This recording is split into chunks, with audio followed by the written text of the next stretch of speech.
Great. Although the news that's been coming out is so depressing, and I know I got so many emails about what's happening with Zambia, and a lot of people wanted me to comment on is Zambia now, Zam China. Actually, you guys, it's not even a funny story. Zambia is the first African nation to become a full Chinese colony, and we joke about some of these things, but what has happened is really, really tragic.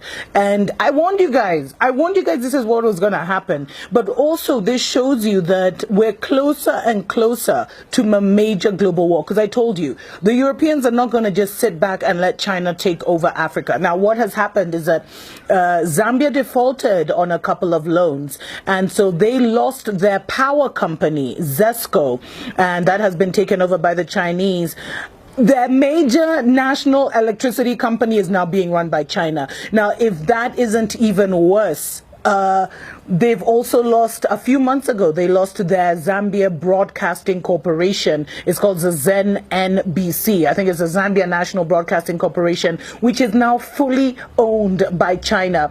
And, the government has been denying that this is the case. They've been trying to play cute. They've been trying to play, like everything is okay. But they have actually been in secret talks over how their national electricity company would be taken over. This is crazy. Do you think an African country would be allowed to run China's national electricity company? And, it just shows you that China's neocolonial strategy is reaching ahead. I mean, it's reaching its climax. They've been doing this covert business for so long. And now, they've got their tentacles so deep inside.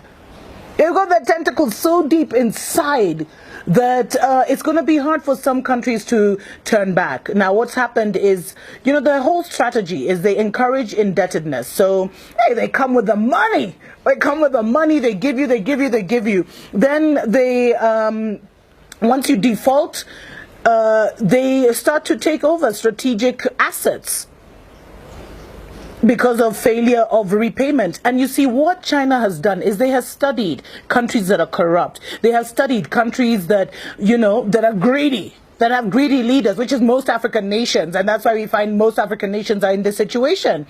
And then they kind of have this, their long-term outcome is the effective ownership of commanding heights of the economy. Remember, I did that thing on the Seven Mountains Prophecy, health, economy, etc., media, entertainment. So they come in, they give you a deal you can't refuse. They pour that money on you. They pour that money on you. They pour that money on you. And then all of a sudden, they come collecting. And they're very vicious when they start collecting. And you know what? Even the Chinese government, they know they actually have a problem in Zambia and other nations. But you know what they said? They were just like, us, we're protecting the Chinese. If your people cannot negotiate for you, if Zambians cannot look, if the Zambian government and the Zambian politicians cannot look after the interests of Zambia, that's not our fault. But this is not going to be possible. And you know what? I was doing deeper research into this matter, and it gets even worse.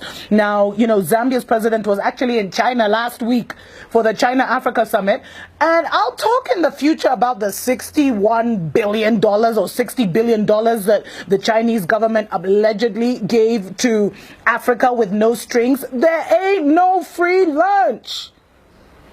Come on, guys. There ain't no free lunch.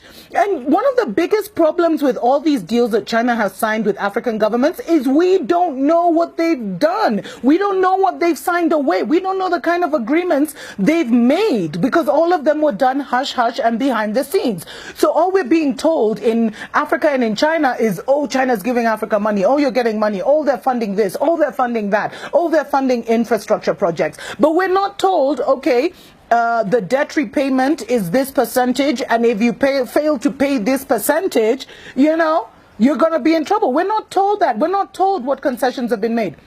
In fact, I know this is not about Kenya. Sorry, guys, I'm a bit obsessive about Kenya. But I've been told Kenya, they built this crappy railway line, and if we don't pay, they're going to get one of our ports in Mombasa. Anyway, that's just a story for another day. Now, this guy, so President Edgar Lungu, he visited Chinese companies while he was in China. Not only have you lost Zesco, the electricity company, you've lost your media company.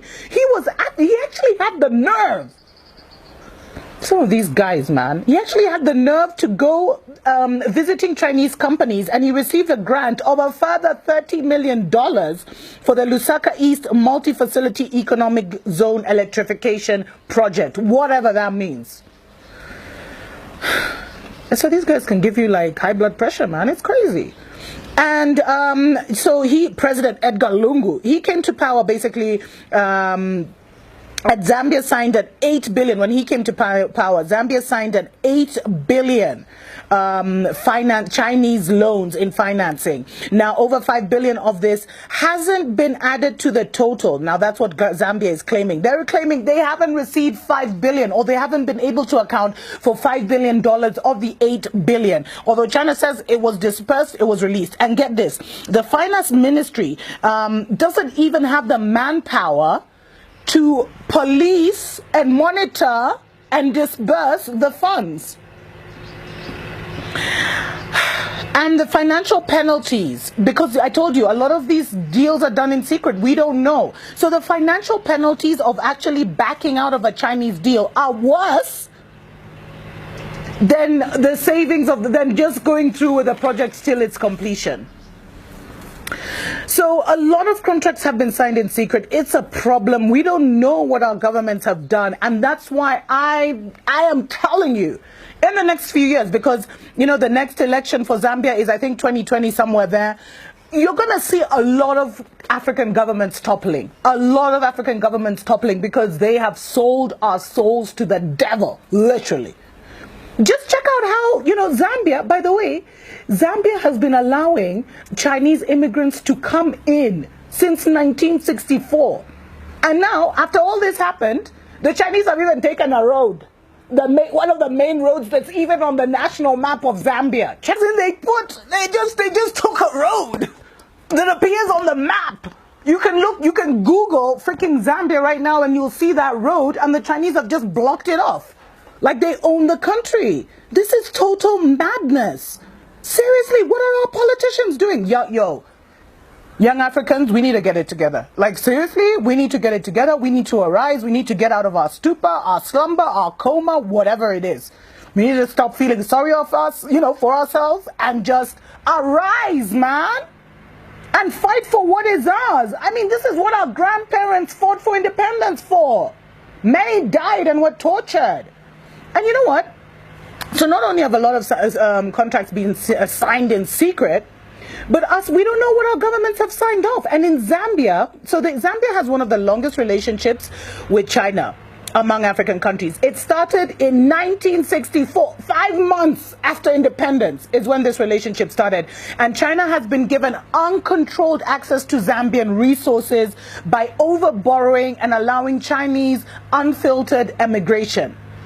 And it's reached such a high tension level. And I'd love it if my Zambian brothers and sisters who watch my show would just even expound, share your story, share your testimony, guys. It's reached such an uncontrollable level that now the Chinese have even moved into, you know, the African neighborhoods. And they're creating tension. They're even selling maize on the streets. So here in Africa, you know, we have guys like, so when you're stuck in traffic and stuff in the major cities, guys will be selling everything from aprons to knickers, you know, undies, to handkerchiefs, to water, to crisps. Now, imagine seeing Chinese people doing that business. Imagine seeing Chinese on the side of the road, you know, roasting maize, and it's becoming a problem. And in fact, I was reading, there's been such a high influx of Chinese to Zambia since 2015 that many believe, like many have actually started thinking this was Chinese government driven. Of course they're happy for their people to be, you know, to emigrate and take over and colonize. They're happy for that. And then when these guys commit crimes, because a lot of them have committed crimes, and there's this brilliant article from Lusaka Times which talked about the various crimes that have been committed. The Chinese, a lot of corrupt Chinese have moved to Zambia. A lot of thugs and criminals who are into corrupt deals. So corruption has reached epic proportions in Zambia. And when the government tries to call out the Chinese, what happens? The Chinese government says, oh, don't touch my people, don't touch my people. It's crazy. It's madness. It's nuts. And you know, it's become such a problem because contractors are moving, traders, wholesalers, farmers, manufacturers, importers, exporters, and criminals who want to seize the vast resources of Zambia and are looking for an escape route from poverty. Because China just came out of being a third world country. And you know, it's even become common now for people to say China first, Zambia last. Imagine. Imagine. So, you know, a lot of Zambians have been complaining because Chinese have been allowed to acquire large tracts of land. So there's little land left for Zambians. You guys, you're thinking it's a joke when I say Zambia is now a Chinese colony. There's been a lot of loss of employment opportunities because they're bringing everyone, cooks, bakers, electricians who learn online, engineers who learn online. They've brought a lot of lawlessness and corruption. They're crowding out Zambian SMEs because they're even doing the small business of even selling maize on the streets. And they're racist. And a lot of Zambians have complained about the racism and the environmental degradation. They're even in Zambian markets. You know where the Zambians now, you go, you sell your vegetables and your fruits. They're even there, selling fruits and vegetables and competing with Zambians. It's shame on the Zambian government. Shame, shame, shame on President Edgar Lungu or whatever his name is. Shame on him. And the sad thing is, because of all the loans that have signed and because of the defaulting, future Chinese generations will be entitled to Zambia's precious resources. So the children that have not even been born will be born into a neo-colonial China. Might as well call, you know, Zambia a colony of China. It's a mess. And something needs to happen. Imagine something needs to happen. Guys, we need to awaken. We need to get out of our stupor, get out of our problems. Zambia, you guys need a revolution. You guys need a revolution, man. You guys need something. You guys need to awaken, aren't you? Are you just going to stand by and let this happen? Anyway, guys, it's my first show back and I'm already like so emotional. I need to talk more about what is happening just with China in general and why, guys, the Third World War is coming. The Third World War is almost upon us.